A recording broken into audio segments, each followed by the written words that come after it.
ہم دیکھتے ہیں قرآن کریم کی تفسیر کے حوالے سے، تفسیر قرآن کے متعلق جامع ترمذی حدیث نمبر 2950 میں اللہ رب العزت کے پیغمبر ارشاد فرماتے ہیں، جناب رسول اللہ صلی اللہ علیہ وسلم کا فرمان ہے، من قال فی القرآن بغیر علم فلیتبوأ مقعدہ من النار۔ اگر کوئی بندہ قرآن کریم سے متعلق اپنی رائے بغیر علم کے استعمال کرتا ہے، اپنے ٹھکانے کو جہنم سمجھ لے۔ کیا مطلب؟ قرآن کریم کی تفسیر کرنے کے لیے علوم کی ضرورت ہے، ایک قرآن سمجھنا ہے، ایک قرآن کو سمجھانا ہے۔ استاد مکرم نے اس پر تفصیل سے بات فرما دی تھی، قرآن کریم سمجھانے کے لیے 15 علوم کی ضرورت ہے۔ علم صرف ہے، نحو ہے، معانی ہے، بیان ہے، بدیع ہے، لغت ہے، اور علم حدیث ہے، علم اصول فقہ ہے۔ یہ علوم ہیں جو قرآن کریم کی تفسیر کرنے کے لیے انسان کو حاصل کرنا انتہائی ضروری ہے۔ جامع ترمذی میں حدیث نمبر 2952 میں پیغمبر علیہ السلام ارشاد فرماتے ہیں، من قال فی القرآن برأیہ فاصاب فقد اخطأ۔ جس بندے نے اپنی رائے قرآن میں بغیر علم اور بغیر اتھارٹی کے اس نے قرآن کریم میں کوئی بات کر دی، ٹھیک ہوا تب بھی وہ غلط ہوگا۔ اس سے معلوم ہوا قرآن کریم کے تفسیر کرنے کے لیے علوم کا احاطہ ضروری ہے، یا بہت بڑا علم چاہیے، لیکن ذاکر نائک صاحب کے پاس علم نہیں ہے۔ یہی وجہ ہے کہ قرآن کریم کی تفسیر کرتے ہوئے وہ جگہ جگہ پر ٹھوکر کھاتے ہیں۔ میں 2-4 تفسیری نمونے اس شخص کے عرض کروں گا تاکہ آپ حضرات کو اندازہ ہو کہ یہ شخص کتنی علوم سے کورا اور یہ شخص کتنا علوم سے بے بہرا ہے۔ نمبر 1، ڈاکٹر صاحب کی کتاب ہے اسلام میں خواتین کے حقوق، جدید یا فرسودہ، صفحہ نمبر 37، صفحہ نمبر 38۔ ڈاکٹر صاحب کہتے ہیں کہ دیکھیں اللہ تعالیٰ نے جو قرآن میں فرمایا ہے، سورت نمبر 4 آیت نمبر 43 میں، الرجال قوامون علی النساء۔ ڈاکٹر صاحب کہتے ہیں کہ مرد عورتوں پر قوام ہیں۔ ڈاکٹر صاحب کا فرمانا یہ ہے کہ لوگ بالعموم قوام کا مطلب یہ لیتے ہیں کہ مرد کا درجہ عورت سے ایک درجہ اوپر ہے، حالانکہ حقیقت ہے کہ ایسا نہیں ہے۔ کیوں؟ لفظ قوام اقامتن سے نکلا ہے، اقامت کا مطلب ہے کھڑا کرنا۔ جس طرح نماز ہو رہی ہو، ایک بندہ اقامت کہہ رہا ہے، اس کا مطلب یہ ہے کہ نماز اب کھڑی ہو جائے گی، تو اس لیے اقامت کا مطلب ہے کھڑا ہونا۔ لفظ قوام اس کا تعلق بھی اسی معنی سے ہے۔ اب مطلب یہ نکلا کہ مرد گھر کی ذمہ داری اس پر ہے کہ گھر کے معاملات کو کھڑا کرتا ہے۔ کیا مطلب؟ مرد عورت پر قوام ہے کہ مرد کے ذمہ ہے کہ گھر کی نگرانی کرے، دیکھ بھال کرے، گھر میں اشیاء جو ہے وہ خرید کر دے۔ اس کا ہرگز یہ مطلب نہیں ہے کہ مرد ایک درجہ عورت سے بڑھ کر ہے۔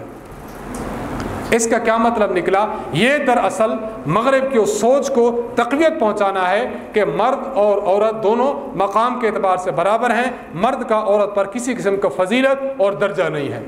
اب آپ کی خدمت میں عرض کرتا ہوں، آج کل کے وہ لوگ جو ایسی سچویشن، ایسی تفسیریں امت کے سامنے پیش کرتے ہیں، میں نے شروع میں عرض کیا تھا کہ اگر اسلام کو انتہائی ایسی صورت میں پیش کریں کہ اس سے بندہ یہ سمجھے کہ واقعی اسلام میں جو ہے وہ پابندی ہے ہی نہیں، یہ لوگ ایسے افکار پیش کرتے ہیں۔ لوگ کہتے ہیں کہ واقعی اسلام نے اس نے ہمیں سستا اور سادہ دے دیا۔ علماء ایسے ہیں جو سختی کرتے ہیں تو لوگ ان کے قریب ہو جاتے ہیں۔ علماء سے دور ہونے کی بنیادی وجہ یہی ہے۔ اب ہم خدمت میں عرض کرتے ہیں، ڈاکٹر صاحب کی اسی کتاب میں ڈاکٹر صاحب نے حوالہ دیا کہ اس کے لیے آپ تفسیر ابن کثیر دیکھ لیں۔ تفسیر ابن کثیر میں لکھا ہے کہ مرد عورت پر قوام ہے، اس کا مطلب ہے کہ مرد کی ذمہ داری عورت سے ایک بڑھ کر ایک درجہ ہے۔ اس کا یہ مطلب نہیں ہے کہ مرد کی فضیلت ایک درجہ عورت پر ہے۔ اب انہوں نے حوالہ کون سا دیا؟ بولیے نا، تفسیر ابن کثیر کا۔ لیکن ہم تفسیر ابن کثیر میں خود دیکھتے ہیں کہ ابن کثیر میں لکھا کیا ہے۔ ابن کثیر میں لکھا ہے، اے الرجل قیم علی المرأۃ اے ہوا رئیسھا وکبیرھا والحاکم علیھا۔ اب اس میں تو وہ چیز لکھی ہے جو ڈاکٹر ذاکر نائک کے خلاف جا رہی ہے۔ ڈاکٹر صاحب کیا فرما رہے تھے کہ مرد کی جو فضیلت ہے عورت پر ایک درجہ، فضیلت کا تذکرہ نہیں بلکہ ہے کہ مرد کی ذمہ داری عورت پر ہے۔ لیکن اسی تفسیر ابن کثیر میں موجود ہے، علامہ ابن کثیر دمشقی رحمۃ اللہ علیہ فرماتے ہیں، اے ہوا رئیسھا وکبیرھا والحاکم علیھا، مرد عورت کا رئیس ہے، عورت پر بڑاپن ہے اور عورت کا حاکم ہے۔ آپ کی خدمت میں عرض کروں، عورت جب ایک بندہ کسی پر حاکم ہوتا ہے، حاکم کا کیا مطلب ہوتا ہے؟ کہ اس کا درجہ محکوم سے بڑھ کر ہے۔ مزید یہ کہ حافظ ابن کثیر فرماتے ہیں وَمُعَدِّبُهَا إِذَا وَجَّتْ، عورت جب اس کو اصلاح کی ضرورت ہو کہ مرد اس کی اصلاح بھی کر سکتا ہے۔ اب آپ بتائیے، ابن کثیر تو کچھ اور فرما رہے ہیں، آپ کچھ اور کہہ رہے ہیں۔ مزید اس سے بڑھ کر آپ کو حدیث بھی ذہن میں رکھنی چاہیے، سنن نبی داؤد حدیث نمبر 2142، جناب رسول اللہ صلی اللہ علیہ وسلم ارشاد فرماتے ہیں لو کنت آمرا احدا ان یسجد لاحد، اگر میں کسی کو حکم دیتا کسی کو سجدہ کرو، آپ نے فرمایا لامرت النساء ان یسجدن لازواجہن، تو میں عورتوں کو حکم دیتا کہ اپنے خاوندوں کو سجدہ کریں۔ میں آپ کی خدمت میں عرض کرتا ہوں کہ یہ ذمہ داری میں ایک درجہ اوپر بتانا ہے یا ایک درجہ فضیلت میں اوپر بتانا ہے؟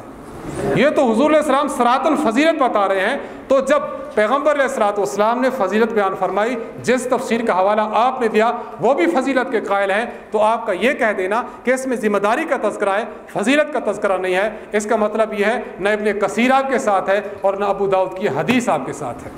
آپ ایسی تفسیر کر رہے ہیں کہ جو صرف آپ کے من چاہی اور مغرب چاہی تفسیر ہے، قرآن اور سنت کے ساتھ موافقت نہیں کھاتی۔